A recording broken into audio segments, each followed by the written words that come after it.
Alors bonjour, petite vidéo sur le Kin 13 pour parler des archétypes donc qui se trouvent ici là les glyphes solaires. Donc aujourd'hui on est ici en position 13, voyageurs du ciel. Donc toute cette ligne là c'est des voyageurs du ciel avec différentes tonalités. Ici c'est la tonalité 13, donc 2 barres et 3 petits points. Donc on est en 13e position sur une matrice temporelle, un canevas qui fait 260 cases. Alors ici, ce voyageur du ciel. Alors ce qui est intéressant, on va ouvrir aussi à d'autres pratiques qui ouvrent justement un peu la multidimensionnalité, à savoir le fait qu'on se relie à nos articulations en fait, qui sont au nombre de 13. Oui, donc ici. Et puis cette notion de holon planétaire. Donc l'idée en fait c'est que tous les jours on conscientise une partie du monde en rapport avec le glyphe. Donc aujourd'hui, eh bien, on peut aller se connecter ici dans cette zone entre ici là avec le glyphe ici là, en dessous de l'Afrique. Donc on va essayer de se mentaliser cette zone-là. À chaque jour correspond une zone de la planète.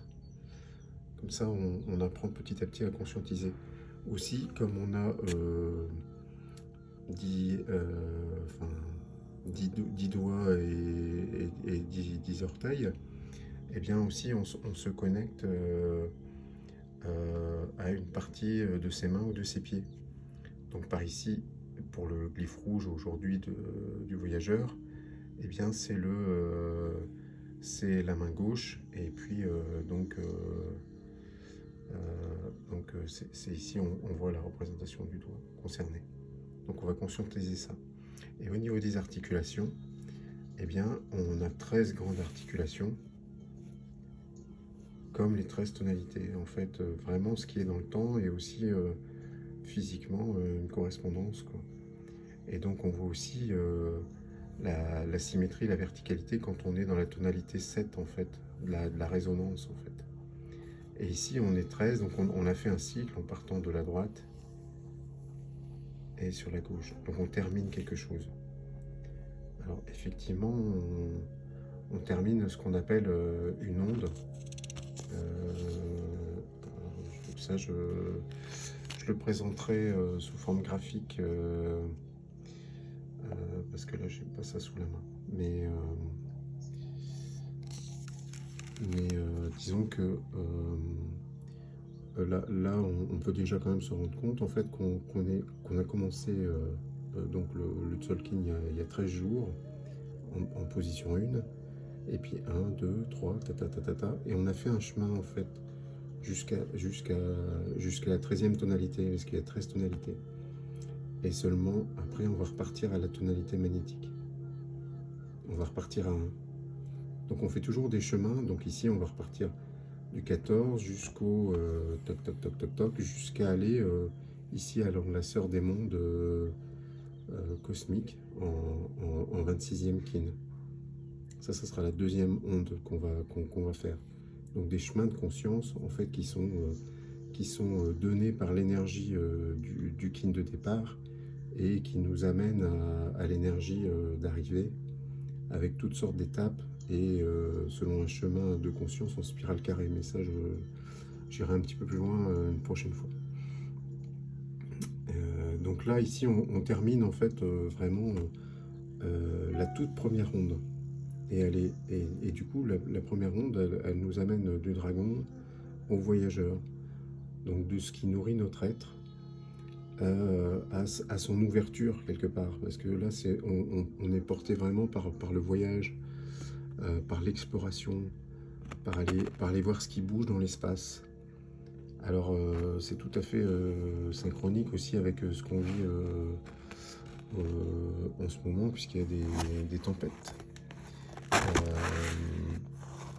Une tempête en Bretagne qui a commencé hier. Donc ça bouge beaucoup dans l'espace. Donc ici, en fait, vraiment, ce voyageur, eh bien, on a une représentation aussi graphique qui exprime un peu ce qui représente cet archétype, en fait, de voyageur. On voit comme deux piliers dans la terre et deux piliers dans le ciel, et puis ils sont disjoints quelque part. Et ça, quelque part, c'est une interprétation, ça serait que c'est notre travail, en fait, d'être ce relais, comme un peu électrique, de faire cette jonction entre le bas, le haut, et donc de toujours assurer en conscience ce rôle, en fait. Et donc ici, c'est d'autant plus fort qu'on est dans la tonalité 13, et que du coup on a le verbe de persister, donc d'aller au-delà du temps. Et du coup c'est un voyage au-delà du temps qui nous est proposé. Et pourquoi faire? En fait, pour transcender l'éveil. Et donc on commence une nouvelle harmonique, hein, parce que là c'est un glyphe rouge, donc on initie quelque chose. Et en même temps, ce qui est intéressant, c'est qu'on initie parce qu'on a un glyphe rouge, mais en même temps on termine une onde parce qu'on est dans la tonalité 13. Donc il y a à la fois une fin et un commencement, donc un alpha et un oméga. Donc on a quelque chose aussi qui encore une fois, nous parle de transcender. Cette tonalité, elle nous parle de vraiment d'aller chercher notre présence. Et ce qui est tout à fait intéressant aussi, c'est que comment ça fait écho aussi au chiffre magique du 144, du 44, parce que ici on est on commence la 4e harmonique et on est sur le codon 14 avec les hexagrammes. Donc on a un 144 qui est codé,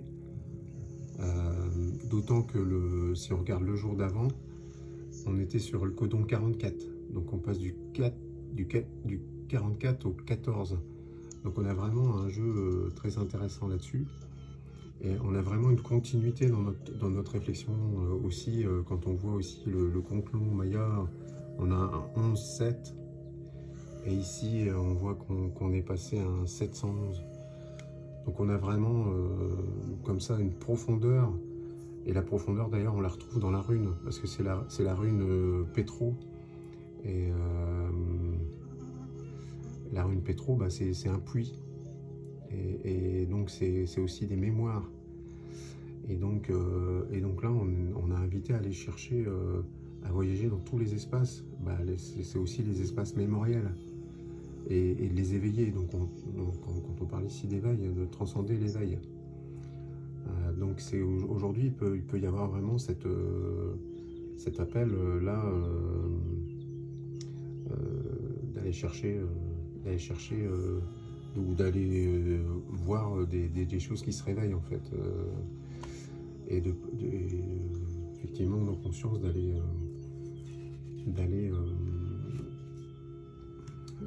vraiment s'ouvrir à des choses qu'on n'a pas forcément l'habitude de faire, soit des connaissances, soit des déplacements physiques. Et c'est d'autant plus renforcé que le guide est lui aussi un glyphe qu'on n'a pas encore abordé, qui est le 17e. Et donc on retrouve le 17 qui est là, finalement. Et ce glyphe 17, il nous parle de la Terre rouge. Et donc pour moi, ça évoque l'Australie, donc aussi une idée de voyage spirituel, de voyage ancestral, puisque c'est une terre sacrée. Aussi le fer, donc qui est lié aussi au sang, donc quelque chose qui va très loin, qui va nous faire voyager dans le cœur, en fait, puisque le sang qui est pulsé. Et cette terre rouge, en fait, ça fait partie des derniers glyphes et qui sont là pour nous faire évoluer. Donc le guide nous dit allez voir dans les espaces parce que ça va vous faire évoluer. Et, et vous allez donc, le guide, il va certainement apporter des synchronicités. Et il est aussi sur un pouvoir de navigation, ce glyphe. Hein. Il est un peu aussi comme une jumelle pour faire des zoom in, zoom out, pour cheminer, faire des zigzags, mais jusqu'au moment où, à un moment donné, on arrive à un certain cheminement où là par contre, on creuse, enfin, c'est tellurique, c'est à la fois montant et descendant. Voilà ce qui nous dit ce guide. Et en force cachée, ben, c'est la beauté qui se cache derrière les espaces, en fait. C'est l'étoile qui est ici, qui vient nous dire ben, ce voyage, en fait, il apporte beaucoup de grâce. Voilà. Et, et ce qui nous soutient, en fait, pour aller dans les espaces, eh ben, c'est l'archétype de l'enlaceur des monts blancs qui porte le fait d'égaliser, qui porte l'énergie de mort. Parce que pour aller se déplacer, ben, il faut faire une certaine mort à notre immobilisme ou mort à certains freins. Tous les freins, ben, pour pouvoir se déplacer, il faut leur donner la mort à ces freins. Et donc lui, ça va nous soutenir beaucoup si on veut se déplacer, de se connecter à ça. Voilà, voilà. Ce qui est génial, c'est que je connais quelqu'un qui est Kin 13. Et c'est quelqu'un qui voyage beaucoup en conscience. Donc c'est quelque chose qui correspond absolument parfaitement. Et ce qui est génial, c'est que c'est son anniversaire, en plus aujourd'hui aussi au niveau calendrier grégorien. Donc on peut avoir comme ça des jeux des fois entre le grégorien et puis le calendrier maya qui sont d'autant, qui rajoutent de la force, en fait. Voilà.